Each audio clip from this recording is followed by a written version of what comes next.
Meet our chemist, Harriet. She has a chemical reaction that needs to occur more quickly.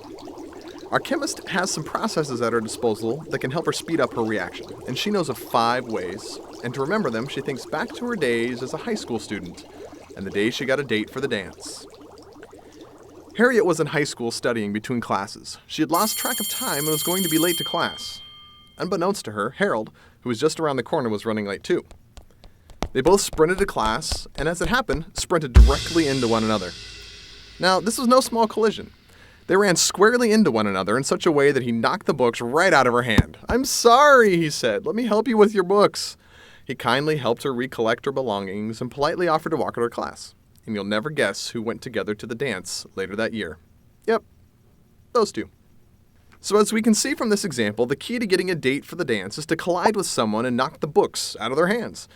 Now you're probably already aware that not all collisions lead to dates for the dance, thankfully. The collisions must have 2 important characteristics. 1, correct orientation that allows books to be knocked from one's hands, and 2, enough energy to knock the books out.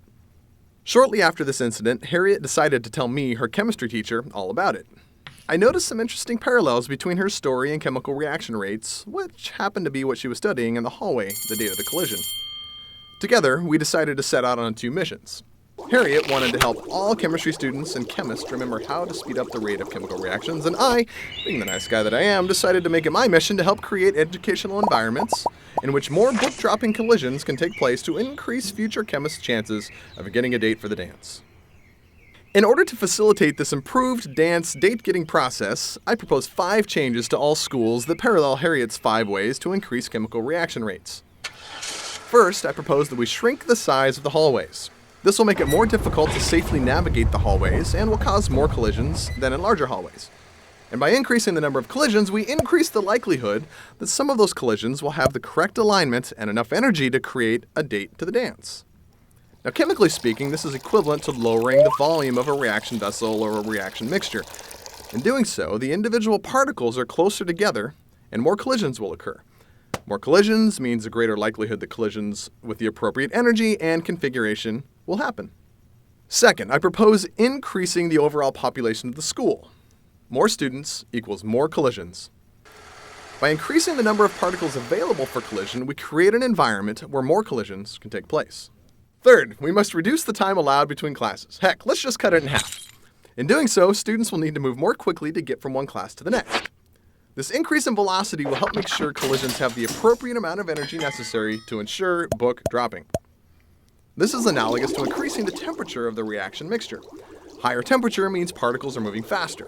Faster moving particles means more energy and a greater likelihood of reaction causing collision. Fourth, students must stop traveling in packs. By traveling in packs, those students on the outside of the pack insulate those in the middle from undergoing any collisions. By splitting up, each student has more area exposed that is available for a collision from a passing student. When particles travel in packs, the surface area is very small, and only the outside particles can collide. However, by breaking up the clumps into individual particles, the total surface area is increased, and each particle has an exposed surface that can react. Fifth, and finally, we hire a matchmaker. Is this colliding and book dropping too violent? Is there an easier way to get a date that requires less initial energy? Then a matchmaker will help with this.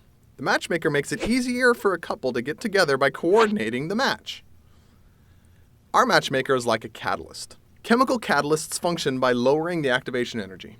In other words, by lowering the energy required to start a reaction. They do this by bringing 2 particles together and orienting them correctly in space so that the 2 can meet at the correct configuration and allow a reaction to take place.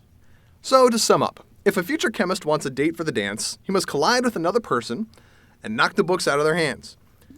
And if a chemist wants to make a chemical reaction occur, the particles must collide in the correct orientation with an appropriate amount of energy.